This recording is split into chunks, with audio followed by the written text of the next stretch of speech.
Hey everybody, CVH here with BetweenTheLanes.net, and today we're going to be doing an arena draft, as you can see on screen. So this video is a little bit special. I'm doing this in conjunction with an article that's going up on my website, BetweenTheLanes.net, as you can see on screen. It'll be titled CVH's Guide to Mastering the Arena, the Draft. So in this section I'll be talking about, you can see the article, I'll link it below obviously if you haven't read it. This video will make a lot more sense if you do read it. If you're coming from the article, then welcome to the channel. But the article is basically about my mindset going through specific arena drafts and sort of putting the Between the Lanes arena tier list into context. Because I haven't really done dedicated videos dedicated articles about arena as much as constructed a lot. So this sort of puts that into context, goes through what I'm going to be thinking about during this draft, and I'm using this draft as sort of an example. And you know, just basically putting all the thoughts that I have in my head aloud, so you guys can actually see the process and refer to the article in a substantial way. So with that being said, I do have the tier list on the screen. Don't know exactly where it's going to be fitting. Hold on. There we go. There's the tier list. So I'll move that and make it bigger in a second. But first, let's pick our class. And of course, the tier list we reference, like I mentioned in the article, we reference that mostly for value. That's the part of that. And then we think about the curve, the magic curve, and then we think about potential synergies in our deck. So definitely check out the article if you have not. And I think for this draft, I'm just going to go ahead and pick Mage. I like Mage. I haven't done a draft for that in a while. Let's do it. I'm going to finish this one on stream, so if you guys watch my stream, be sure to check that out. We'll see how this deck actually does in practice later tonight. Alright, so first pick. Alright, let's see where these go. Everything is in willpower yellow. This is going to take a while for me to do it like this. It looks like Doggy Rocked Mystic is so low, I can't even... Alright, let me move the cursor. I have it like small so I can actually see everything. There we go. Okay, I need to move this. Where can this go where it doesn't block anything? That's the one problem I have, is that everything seems to block something, you know? Now it's kind of blocking the Magic curve, but you know what, that's fine, we don't have any 1-drops yet. So I'm just going to highlight since that's kind of small, I don't know if you'll be able to see that. Looks like Cloudrest, Illusionist, and Pillaging Tribune, I put both of them in the category of excellent. That seems realistic. God, I really do wish I could make it bigger, but I just can't. But anyway, they're both excellent cards, makes sense to me. Let's see... Doggy Rocked Mystic I do have relatively low. Yep, that's in the poor category. So basically what it comes down to is which of these I value more. Excellent is just excellent. Both these cards definitely have their pluses and their minuses, and it's basically related to like the deck you already have built, which one you want to pick more. And we don't have a curve to go off of yet because it's our first pick. I'm going to go with the Tribune because I do value the drain effect slightly higher than this card. This card can get much better if you have cards like Execute, and obviously Prophecies are at a premium, but we're more likely to get more Prophecies than more drain like this. I do think this is the best life gain card in the game, period. I'm talking constructed as well. So I'm going to go ahead and take the Tribune based on that merit alone because I do value drain very highly. Alright, so pick number 2, we're moving on to the commons. Let's see here, we have Priest of the Moons. Go down to commons. Alright, Priest of the Moons, kind of poor, not really spectacular. I put it at average, that seems right. Execute is pretty great, we have it way up there. And I don't really need to look at Reachman Shaman. It's a fine card, but... yeah, I put it at poor. I'm sure that could be moved up to, like, kind of average. I don't really think it's quite that bad. I might go ahead and fix that afterwards. But basically these two are just bad stats for the cost. 2-drop, 2/2s, not really a premium.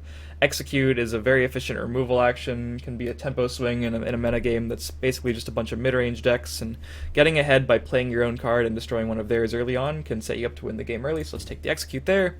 Now we have Reachman Shaman, which we just talked about, Calm, which I believe I also have very low on the tier list. Yep, very low on the tier list, doesn't really do a whole lot, it's one of those narrow cards. It's great, like, with cards like Execute, obviously, so if we look at our deck synergies, it does get a little bit more reasonable, but still not very reasonable, because we're really just looking for, like, trading with this card, and it's fine, but when you don't have to trade in such a way that Calm helps you out, it's literally just a -1 in value. Shaman, again, not good enough, and we're going to take, I think, the Bristleback. It's just a very, very powerful 5-drop. Honestly, I wouldn't hate taking this card here because we don't have a 2-drop yet and we already do have a 5-drop, but I'm fine taking 2 5-drops if they're very strong versus a weak 2-drop this early on. So this is an interesting pick because you don't really think of these 3 cards as premium epics. Let's see where they go. Immolating Blast I have at average. It can be pretty standout if you're drafting a more control-oriented shell, and it seems like we're kind of making it there. So, you know, it gains a little bit of value to us since we already have the Drain, we already have some removal. Ice Wraith is poor, and I have Keeper of Whispers at good. And that makes sense too, because this card, I could maybe make the case that it would be good in this deck, since we're going to be having a slower deck, so it looks like, but we also don't have any 3-drops yet. This card, 3-4 for 3, you know, second only stat-wise to Young Mammoth, the 4-4 for 3. The effect probably won't be super relevant, because there aren't many silences that are less than, you know, they're all going to be like epics, basically. So the effect probably isn't going to be super relevant, but I do want a good minion stat-wise, a good creature stat-wise, rather. Ooh, so I like all 3 of these commons quite a bit, actually. Let's see where they stack up. Ice Spike is poor on this tier list. When I say I like it, I mean I drafted a lot more in more aggressive decks. In this deck, it doesn't look like we're really going to be looking to Ice Spike our opponent, but if I have a deck with a couple Lightning Bolts and a pretty low curve, I'm all in to take an Ice Spike. Firebolt's pretty fantastic. Soul Split is good. Not quite as good by itself as the Firebolt.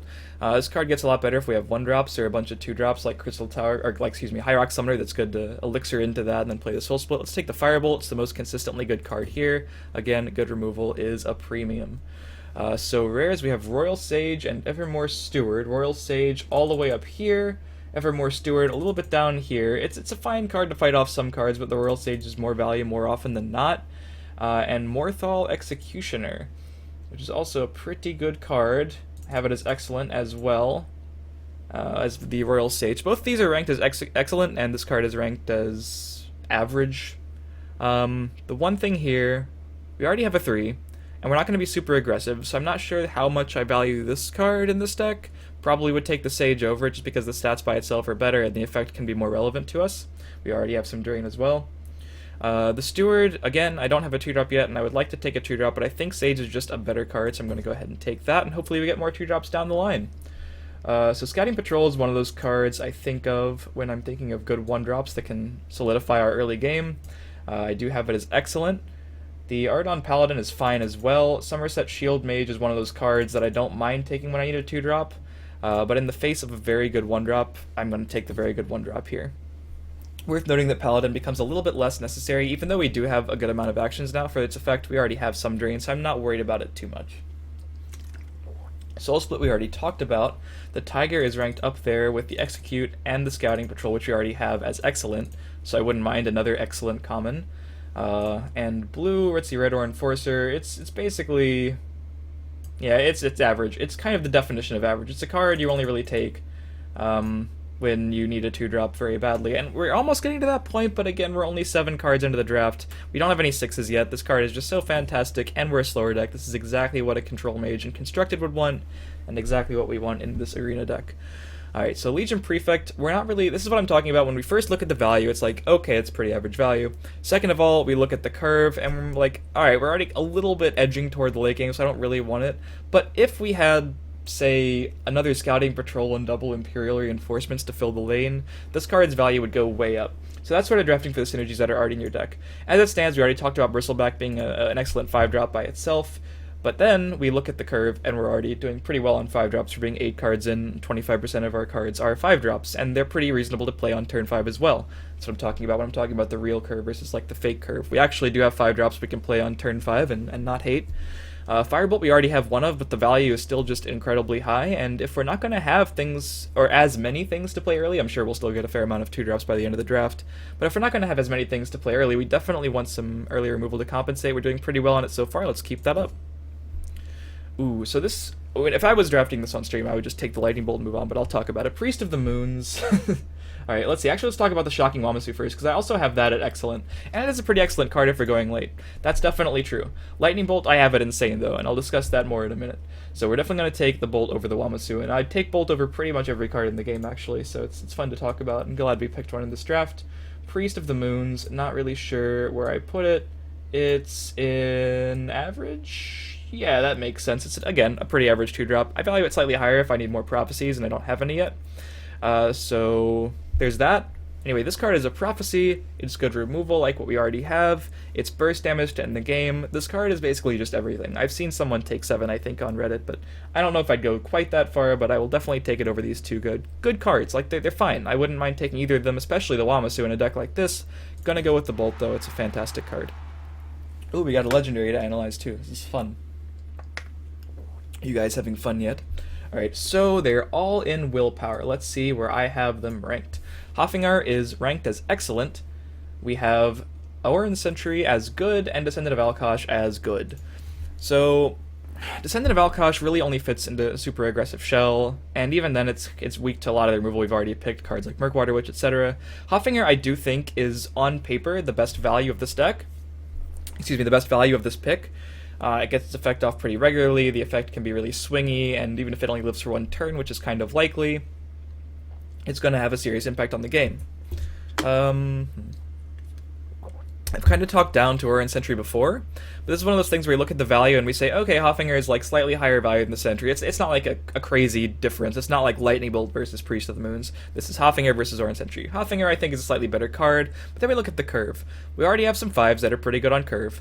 If we look before that, we're not really getting aggressive early with this deck. In fact, we can heal in the late game and guard in the late game, so we can pretty much draw this one out and sort of starve our opponents on cards. This is sort of an odd draft to analyze going with the article, because I talked about how a lot of decks are sort of mid-rangey, and while the curve will look mid-rangey, we can sort of delay the game a little bit longer than the average arena deck. So in that vein of thinking, Oran Sentry actually does a lot for us. It can heal us, it can guard us, and of course it's arena, so it's unlikely there'll be a straight up answer. Even when the game goes that late, it might just close out the game for us. So based on that and the fact we're not really going to be getting aggressive, we definitely don't want the Alkosh then. And it doesn't look like we want Hoffinger either, even though it'd be okay a lot of the time in this deck. I think we want the Sentry more, so we'll take that. So Somerset Shield Mage, like I said, is okay, especially if we don't have any 2s. And we don't have any 2s. Steel Sword I like a lot in aggressive strategies, and by a lot I mean I'll take it. I don't love the card. It's definitely, like, if we take this and call it a 2-drop, that's just falling victim to the trap of overvaluing the curve on paper and not really looking at our real curve, because this is not something we can elixir out on turn 1. We can't play this without a board. Scouting Patrol has the same stats as the Somerset Shield Mage, so even though it's not a 2-drop, it can kind of shore up our early game in that way, and I still do want a fair amount of 2-drops, but I think based on these 3 picks, I'm just going to take another Scouting Patrol. I think it's just that much better than the 2-drop we were offered. Alright. So Ice Spike we already talked about, fine and aggressive strategies, but we're sort of cementing our role as the later game focused deck. Imperial Legionnaire, it's a fine card, it's exactly what you'd expect. Keeper of Whispers without the effect, which is still totally reasonable. Keeper of Whispers will most likely be Imperial Legionnaire most of the time in this draft. Crystal Tower Crafter, though. Where do I have this one? Let's see. Yep, that would be another excellent card to pick according to the tier list. And if we look at our deck, it makes a lot of sense. We go from value to the curve. We don't have any 2s yet, and if it's an excellent 2-drop, it's something our deck definitely wants. We can play it on curve and not hate it. And then we look at even index synergies, and we have 1, 2, 3, 4, 5, 6 actions. I could have just looked down here at that, but it's basically just a fantastic 2-drop in all 3 factors that we were discussing, which are the value, the curve, and the synergies. So we're just going to take the Crystal Tower Crafter here. Mostly seen in more aggressive decks, but it's totally fine to take in this as well. So Cunning Ally, we just saw that next to the Crystal Tower Crafter and the Fire Bolts that we already took as excellent cards. And then we look at the curve, and it fits right into our 3-drop slot next to the Keeper of Whispers to help shore up our early game.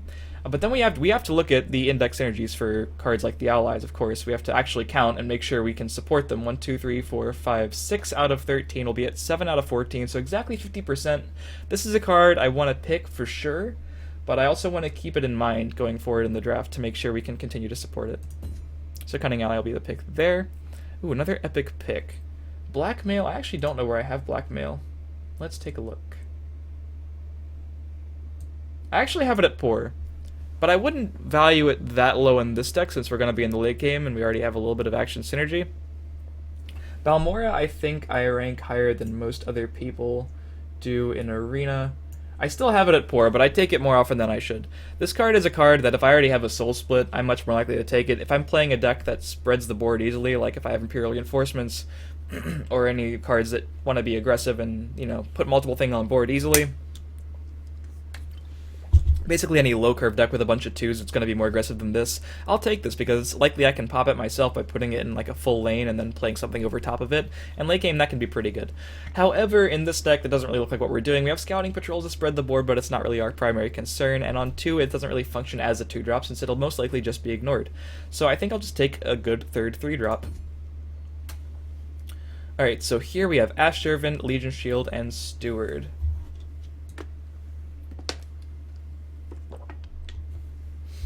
Alright, excuse me. Where is the Steward? The Steward is still average. The Ash Servant is good. I think it's slightly better card.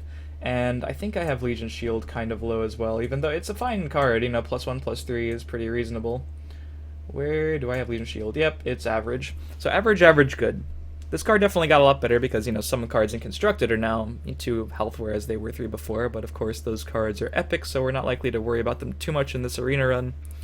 However, while I think this card is better than the Steward, we're getting to the point where we're halfway through the draft, and we really only have one real 2-drop. And this 2-drop, while I didn't value it super highly before, is increasing in value, because if we're going into the late game, this is one of those 2-drops that has staying power. Like, if all we want to do in the late game is soak up some damage, Crystal Tower Crafter, while fantastic on turn 2, isn't really going to be doing that, and Steward does have some value to soak up some pretty hefty hits late in the game.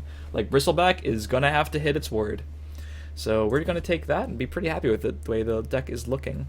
We already talked about Balmora a bit. Alpha Wolf I have ranked pretty low. I don't even really need to go ahead and look at it, but I'm in Willpower anyway, so let's go ahead and look at it. Yeah, it's ranked as poor because, you know, just look at it. It's a very synergy-reliant card, and we definitely don't want to draft for Wolves if we're 16 cards in and have none. And a 4-drop 3/1 is not good value by itself on paper. Spiteful Dremora, however, is pretty good value on paper, and as such it is ranked as good. And if we're a controlling deck, we want that kind of effect in our deck. And even though we look at the curve now, like, see, here's the point where it's easy to fall into the fake curve trap as well. Because we only have 2 real 2s, and we only have 2 real 5s. So we do want another 2 more than we want another 5-drop if we want, you know, kind of normal-looking curve. However, this really isn't a real 2-drop since we don't have any ways to buff it and don't have any ways to trigger it without, you know, firebolting it itself on turn 3 or something. So when we look at cards we can actually play, this doesn't really help our curve too much. So let's take the Dremora. Alright, so we have another Firebolt. We already have 2 versus a Javelin. This is another thing where you might be tempted to not take the Javelin because it's a 5-drop, but in reality, it's free a lot of the time you play it, and you're not playing it on 5 anyway.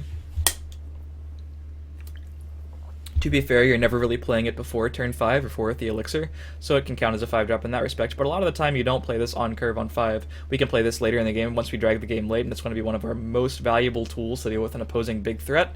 Don't really need to talk about the Dwarven Spider here, just terrible value, and we don't have any Dwemer synergy in our deck unless I'm missing it, so let's take the Jav, call that one a day. Rhetor Enforcer, a Resolute Ally, or Steel Sword. Steel Sword we already talked about, Rhetor Enforcer we already talked about, and the Resolute Ally I have as good. I do think it's a better value card than the Rhetor Enforcer. And this deck can actually kind of support it. 1, 2, 3, 4, 5, 6, 7, 8, 9 out of 18. 1, 2, 3, 4, 5, 6, 7, 8, 9.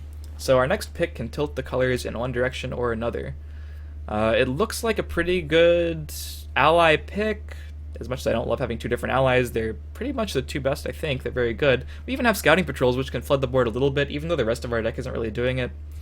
Honestly, though, with only 2 real 2-drops, and how I usually like to have at least 6 in every deck, I'm going to go with the Enforcer here. This is one of those things where we look at the value, Resolute Ally wins, and then we look at the curve. We already have 3 real 3-drops. I'd really like to tie that up with the 2-drops, and even have more 2s than 3s at the end of the draft. So I'm going to take a 2-3. A vanilla 2-3 style line is totally fine in Arena. Gonna be okay with that one. And here we have kind of the exact same thing. We've already seen all 3 of these cards.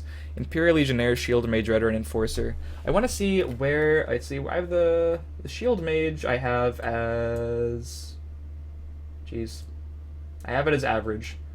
Where did I put the Rhetor and Enforcer? I'm pretty sure that was also as average. Yeah. So both are average.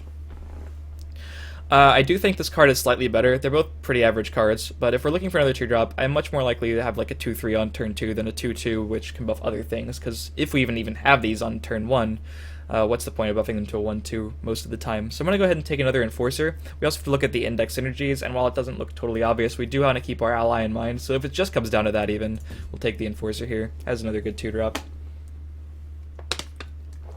Mage's Guild Retreat has to be one of the lowest ranked epics on the list, I would imagine. And it is. It's ranked as pretty terrible. It's just Actually, in this deck, we could actually get the effect off once per game, maybe, but it's still super expensive and not quite worth it. If we want to summon an Atronach, we can use Dark Rift for that, and Dark Rift is ranked as excellent because it's just very hard to deal with, can deal some damage. This deck actually doesn't care about the damage too much, but we're definitely going to be going to a point in the game where this card's going to be done with its activate abilities, and we can use the Storm Atronach to our advantage. Pit Lion, I also have ranked kind of high, I believe. It's a good card. It would be good with Scouting Patrols in this deck, but that's kind of the only way we're flooding the board. And we already have 3 drops, if we could even play that on turn 3. And if we're playing it later, we already have a pretty good slew of threatening creatures later. So let's just take the Dark Rift. It's something to do on turn 2 if we happen to miss our 2 drop. So there's that. The Sapper, I don't mind. I have it at average. Seems about right. It's not fantastic. I think this is just a better 1 drop. So I'm not going to take this if we don't really need it. I think 2 1-drops would be fine for this deck, being creatures that we can just play on our first turn of the game. Ice Spike, we've talked about a few times. We could have taken a lot of them, and I still don't want it. I'm going to take a 3rd Firebolt because the card just does what we want this deck to be doing. Alright, so now we... Ooh, this is interesting. So let's go back to blue and see where the Cruel Firebloom is. It's a rare. I was looking in the wrong place. I have it ranked as poor. It's a synergy-dependent card. Again, if I had taken double Balmora and like a Soul Split, that's another way this deck could have gone, and Firebloom would be okay, but I like where it's looking right now. It's much more consistent, I think. So definitely don't need Firebloom with the deck we have right now. It'd be okay on a Scouting Patrol, maybe, and that's about it. So back to Willpower, and we can go East March versus Morthal. Morthal I have as excellent, and East March Crusader is good. So both of these are actually kind of reliant on having an aggressive strategy to get the most out of them. We have to pop a rune either way to get either effect off. This card I have ranked higher because it's harder to deal with. Obviously Execute hits it, but most things don't. Obviously if you're trading into a 2-2, you'd rather have Morthal than East March. However, I think that's balanced out by the fact that we don't want to be breaking a lot of runes where this card really shines early on, and we do want Cycle because we're trying to outcard our opponent. So in this deck, I'd rather have the East March, and I will take it. Lilindril, Hexmage, Barded Guar, or the Sapper. Alright, so Lilindril, Hexmage, I have as good. That makes sense. It's a pretty good card, and we have a lot of actions to take advantage of the effect. Barded Guar, I think... Oh. Collapse this bar, that would be nice. Wait, what are you doing? It's still so in the way. Alright, there we go. Sorry. Ooh. There we go. Alright, let's take a look at where the Barded Guar is. I have it at average, and we already talked about the Sapper, how much we don't need it, so we really still don't need it. Alright, so in this deck, though, we don't really want to be bursting our opponent too much. I think we just want to be stalling the game. Later in the game it'd be fine, but I'm wary of taking it because we already do have 3-5 costs, and besides that, a lot of things that are generally hard to play early. Barded Guar is another way we can just give ourselves a play early game. We're doing pretty good on 3-drops. Do I want the 5th 3-drop or the 4th 5-drop? When I put it like that, and I think about how this card is more value without other cards going on, like this card gets pretty insane value if you can burn your opponent out. But by itself, the Guar is better stat-wise, so I'm going to take the Guar here. I think. However, we should worry about our Cunning Ally too, right? Index synergies 3, 4, 5, 6, 7, 8, 9, 10, 11, 12, 13 out of 23. So we're doing pretty good on the ally. This is a pretty tough one, honestly. I'm going to take the Guar. Gives us another way to stall earlier in the game too. Alright, so here we have the Ferocious Drag, which, you know, value-wise is pretty average. Yep, that makes sense. We've already talked about Calm. And Priest of the Moons we've already talked about as well. I'm pretty sure I also have that one at average. This deck could still use another 2-drop. 1, 2, 3, 4 real 2s and a Dark Rift, which we wouldn't mind playing. I think I do want another 2-drop. Also, worthwhile to count our Prophecies now. I think we're actually doing pretty poorly on Prophecies. That's like the main thing about this deck so far, is that we only have Bolt and Javelin so far. So that being said, I'm going to take the Priest of the Moons. I think it fills a more important spot than just another 4-drop. This one isn't very fantastic. We could always get offered another 4-drop, and I'd be fine with that. Definitely important to have things to play early so we don't die. Alright, so let's take a look at Rajini Highwayman. I have it as good. Definitely better if you're planning on hitting your opponent more. Soul Split we already talked about as not really being needed for this deck, but we don't really need Execute either, even though it's like a better value card. Card draw, we're not going to run out of cards since we're having kind of a late curve, and we already have a little bit of card draw. Soul Split could actually be a pretty optimal thing to do after a scouting patrol. And even later in the game, if we're just trying to stick something in the shadow lane to maybe deal that extra bit of damage.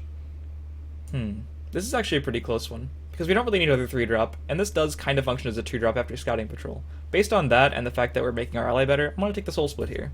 Could be useful, even though it's not necessarily what you'd think this deck wants to be doing. So Healing Potion, I think I have ranked as terrible. Yeah, even though this deck could actually make use of it because we're trying to stall the game out. But we already have some better heal in the deck, so I'm not super worried about it. Prefect, we don't have a 7-drop, but like I mentioned, it's not usually going to be fantastic. But then we look at the Cumlorn Hero, and I'm pretty sure I have this one not ranked spectacularly either. Yeah, it's ranked as poor. So I think just based on value alone, I have to take the Prefect here. It could be okay later in the game. It's just one more threatening card. We have the double Scouting Patrol. Like, we're definitely... We have more creatures than actions for sure, even though the split isn't quite as much as most arena decks will look like. But this card, you know, if we're going late, we'll definitely be able to play it in most of the games that we're going to win anyway, so I'm just going to take it. I don't think it's that bad. Ooh, that's interesting. So we have the Hex Mage again if we want another 5-drop, or we have Lesser Ward and Abyssian Navigator. Where do I have Lesser Ward ranked? I have it as average. In a certain decks, it can get better, especially if you have cards like Breton Conjurer, which we don't. Abyssian Navigator, I value also average, but in this deck, we actually have a fair amount of actions. It looks like we're going to have almost 1/3 of our cards be actions, even if we don't pick anything else. It's another 2-drop that we can at least play on turn 2, and I'd rather play a 2-drop 3/1 in this format than in Constructed, because it's much more likely to not die immediately. So based on that, I'm going to take the Navigator. Hopefully it goes off and becomes insane for us. Ooh, this pick, though. Shrieking Harpy is a fantastic little 2-drop. Where do I have it? It's a rare now, so it's excellent, for sure. I have a Elusive Schemer as insane. And I think this still holds true in Arena even past the nerf, because you're going to be drawing those 0-cost Schemers so frequently. Obviously, if you're drafting a super aggressive shell, it's probably worth it to not consider it, but I think this card in general, if you're going later, is going to be better than Harpy. And if we look at the curve, we don't need 2s as much as we need 4s. I really wouldn't mind the Prophecy in this deck, but I'm going to take this because I think it's just better value, and I think we're going to be going late enough to see the 0-cost Schemer a lot, and that's going to win us some games for sure. Alright, Baron of Tyr. Give other friendly blue creatures +1/+0 and guard. Can't imagine I have this one ranked highly. I don't. It's right there. Cruel Firebloom we've already talked about. Not really card this deck really once. Snow Wolf I don't hate. Let's see where I actually have it ranked. It's good. It's a fine card if you're being aggressive. This is probably going to get its buff earlier in the game with our deck if we can get our 1s and 2s. Do we really need another 2-drop though? Then we have to analyze it again. We have 1, 2, 3, 4, 5, 6 real 2s along with a Dark Rift and a Soul Split. This is our last pick, so that's all we're going to have. I think, based on the fact that this card just isn't very good, like, most of our... Well, our ways to flip the board is Scouting Patrol. That's a yellow card. Most of our late game is... All of our late game is yellow. When it really comes down to it, we're not going to be getting this card's effect off too often, and this will give us one more... It'll give us a 7th solid 2-drop to be trading with early. So based on that, I think we can finish our deck with the Snow Wolf. And I'm pretty happy with that, because that means we have a lot of ways to trade early. And that's going to be the most important thing to do for us to get to our late game, where we can drop our high-value cards. Would have liked more Bolts and Javelins, obviously, but it's an Arena deck, can't have everything. And, you know, our early 5-drops and 8-drops, which are our ways to close out the game. Turned out those were pretty important to take, because we didn't really get offered super high-value late game after that. So this deck should be pretty good at controlling the board more than the average Arena deck, and I expect that it'll do pretty well. So hopefully you enjoyed this video. Hopefully it made the article make a little bit more sense if you were following along. And I should move myself out of the way a little bit so you guys can see the bottom of the list. And just one more time, that's what we wound up with. I'm very happy with it.